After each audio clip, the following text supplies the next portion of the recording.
বাংলাদেশের জাহাজ জয়যাত্রা, বাংলা জয়যাত্রা নাকি যেন নাম, তারা ওয়ানা করেছে যে তারা হরমুজ পার হবে। তখন ইরানি রিপাবলিকান গার্ড এই জাহাজকে আটকে দিয়েছে, বলেছে তোমরা আমেরিকার দোসর, তোমাদেরকে পার হতে দেব না। অথচ আমরা তো জানতাম যে ইরান বাংলাদেশ বন্ধু, এখন বাংলাদেশ হয়ে গেল আমেরিকার দোসর। এখন এই জাহাজকে আটকে দিয়েছে। অথচ পাকিস্তানি জাহাজ, চীনা জাহাজ, স্প্যানিশ জাহাজ, ফ্রান্সের জাহাজ, ওগুলো কিন্তু পার হয়ে যাচ্ছে। আচ্ছা, পাকিস্তানের চেয়ে বড় বন্ধু কি এই মুহূর্তে আমেরিকার কেউ আছে? নাই তো। পাকিস্তান আমেরিকা খুবই ঘনিষ্ঠ, সেই পাকিস্তানি জাহাজ কিন্তু হরমুজ পার হয়ে যাচ্ছে, আর বাংলাদেশি জাহাজ আটকে আছে। কেন আটকে আছে? আমাদের সেই বিখ্যাত ভাড়ায় চালিত পররাষ্ট্রমন্ত্রী, যিনি তার মুখটা বন্ধ রাখতে পারলেন না। প্রথম আমেরিকা হামলা চালিয়েছে ইরানে, তারপর ইরান পাল্টা হামলা চালাইছে আমেরিকাতে এবং মধ্যপ্রাচ্যে। এখন বাংলাদেশের প্রচুর লোক থাকে আমেরিকাতে, প্রচুর লোক থাকে মধ্যপ্রাচ্যে, যারা রেমিটেন্স পাঠায়। আই আন্ডারস্ট্যান্ড দ্যাট, কিন্তু হামলা তো চালিয়েছে আগে আমেরিকারে ভাই। কাজে এই পরিপ্রেক্ষিতে আপনি মুখটা বন্ধ রাখেন, তাই তো হয়ে গেল। সব ব্যাপারে তো কথা বলতে হয় না। উনি উল্টা বিবৃতি দিলেন যে মধ্যপ্রাচ্যে ইরানের হামলায় আমরা তীব্র নিন্দা জানাই। হ্যাঁ, বাস হয়ে গেল কাজ।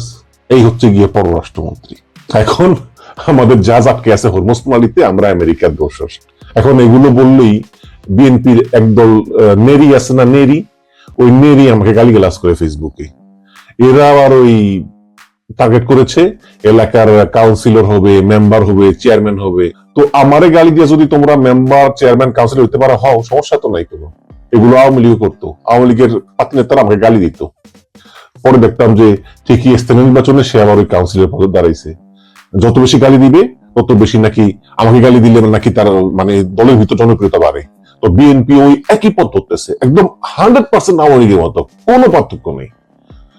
সংসদের ভিতরে, সংসদের বাইরে, সব জায়গায়।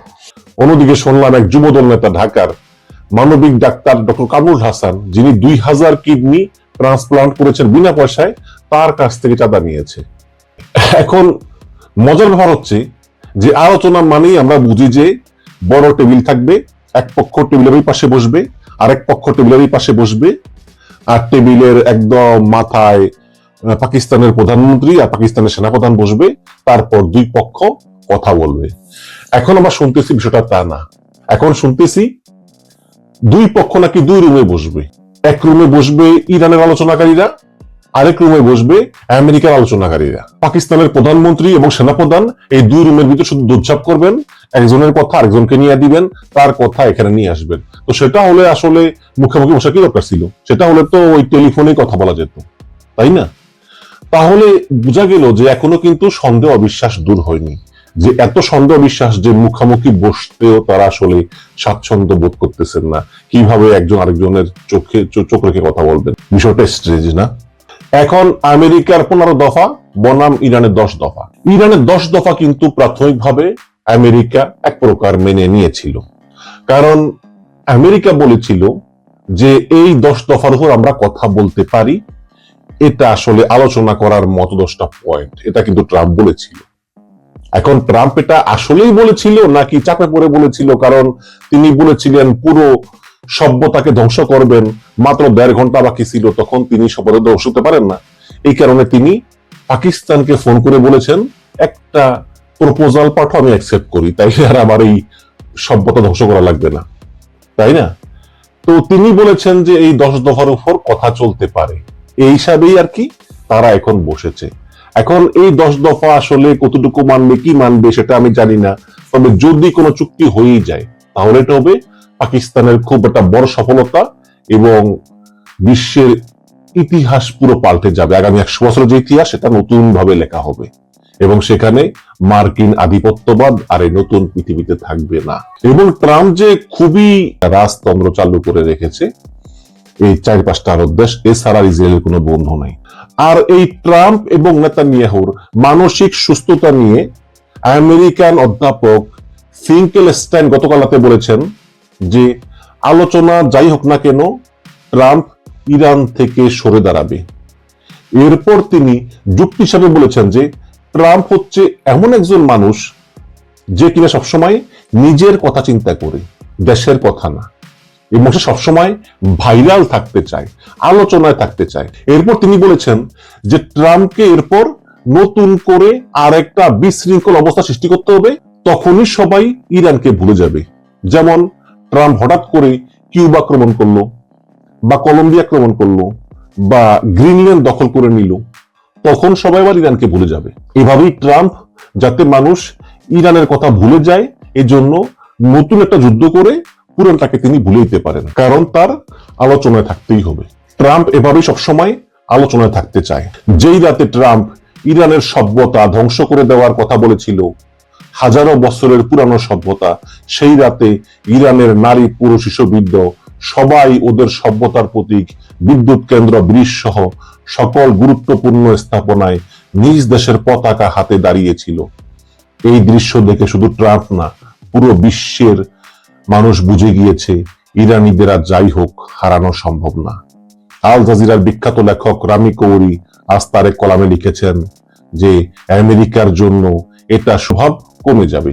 এরপর তিনি বলেছেন যে এতে ইরান শুধু এক্সট্রা ইনকামই করবে না, ইরানের কারেন্সি অনেক শক্তিশালী হয়ে যাবে, ডলারের প্রভাব কমে যাবে, এবং যে কোনো ধরনের পশ্চিমা নিষেধাজ্ঞা ইরান খুব সহজেই এড়িয়ে চলতে পারবে, এবং ভূরাজনৈতিকভাবে ইরান একটি শক্তিশালী দেশ হিসাবে আবির্ভূত হবে।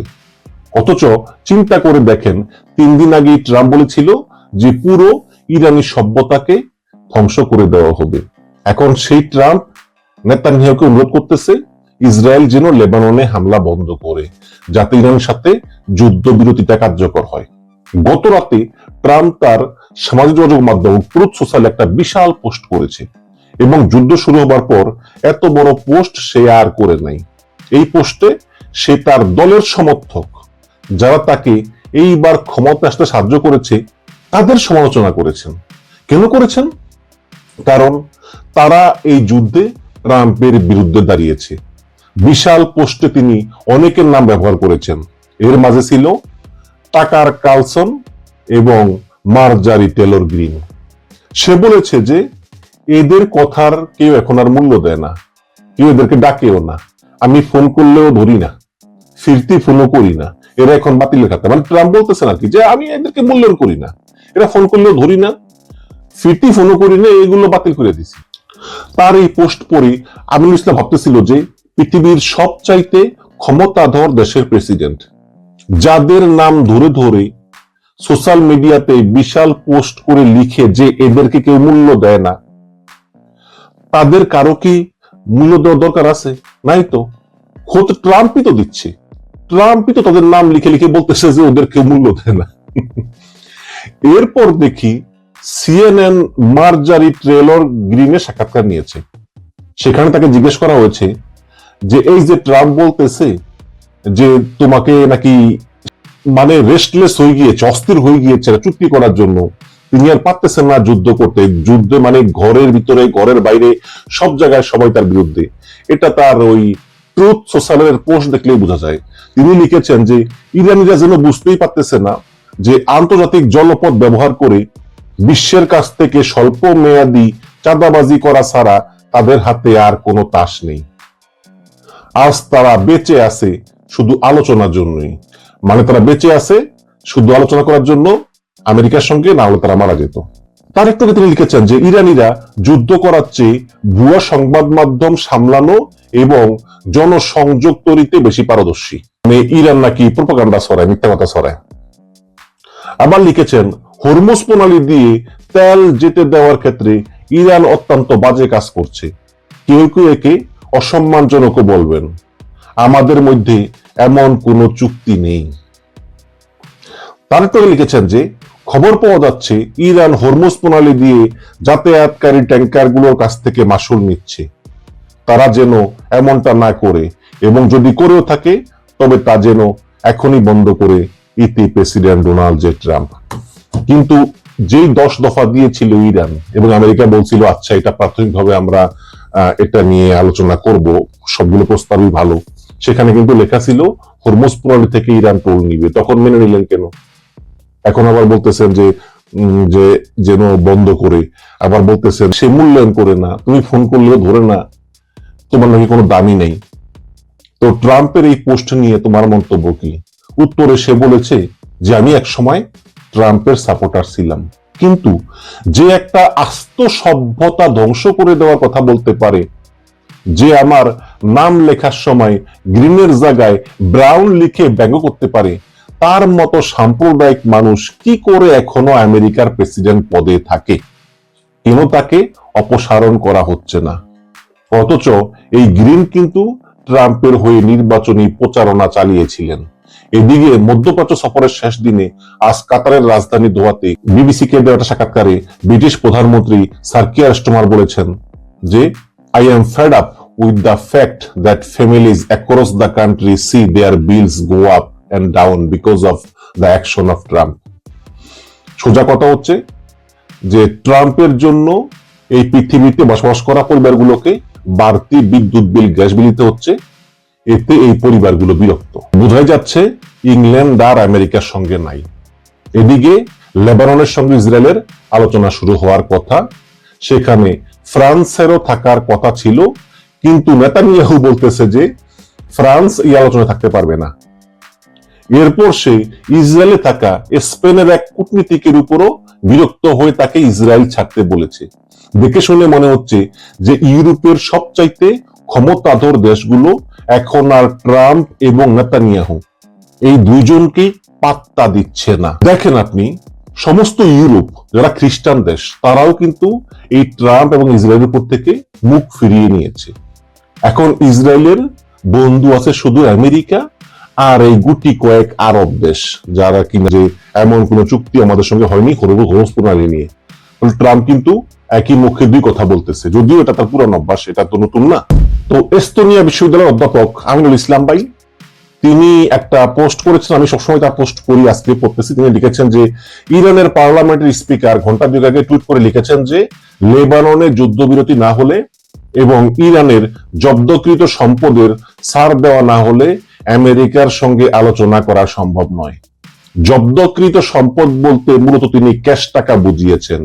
ইরানের উপর যখন আমেরিকা নিষেধাজ্ঞা দিয়েছিল, তখন ইরানের অনেক টাকা আমেরিকা এবং এর মিত্র দেশরা জব্দ করে রেখেছিল, কারণ ওই যে ডলারের আধিপত্য।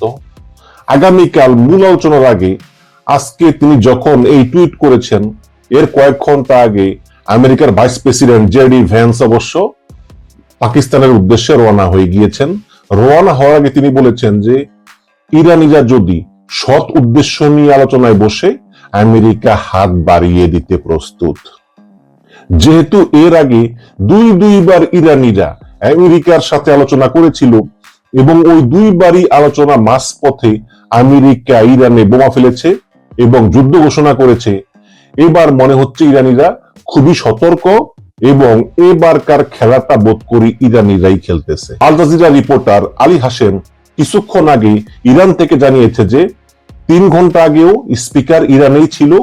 মূল আলোচক দল ইরান ছেড়ে পাকিস্তানের উদ্দেশ্যে গিয়েছে বলে তখন পর্যন্ত কোনো খবর পাওয়া যায়নি, যদিও পরবর্তী জানা গেছে আসলে গিয়েছে।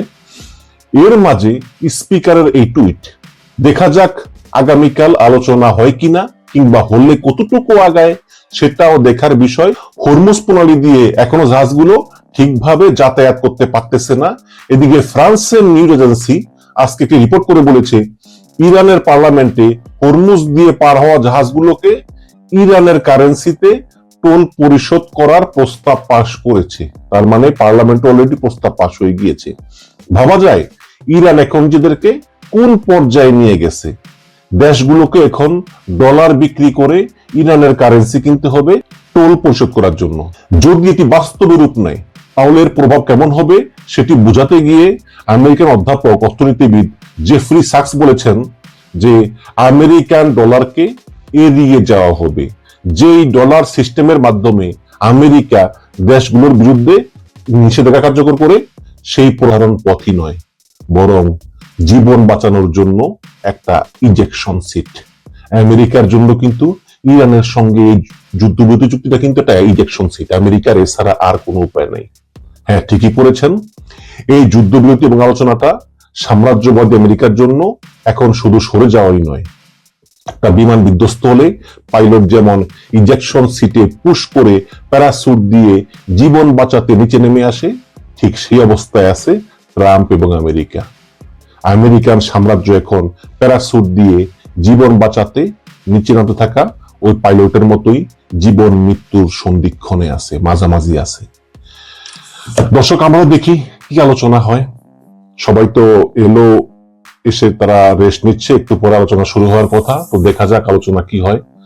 তবে আমি না মানে কেমন যেন আশাবাদী না, কারণ আমেরিকা ইসরায়েল এরা তো আসলে এক কথার মানুষ না, এরা বারে বারে আলোচনা করেছে, বারবারে ভঙ্গ করেছে। বাট আমরা দেখি আসলে ট্রাম্পের মতো লোক, আসলে ট্রাম্পকে নিয়ে কোনো ভবিষ্যৎবাণী করা যায় না। ট্রাম্প হচ্ছে কমপ্লিটলি আনপ্রেডিক্টেবল। সুতরাং আমরাও দেখি আসলে আলোচনা কোন দিকে গড়ায়। ওদিকে ইরানকে দেখে মনে হচ্ছে যে ইরান কোনো ছাড় দিতে রাজি না। সুতরাং দেখা যাক কি হয়। ভালো থাকবেন, আল্লাহ হাফিজ।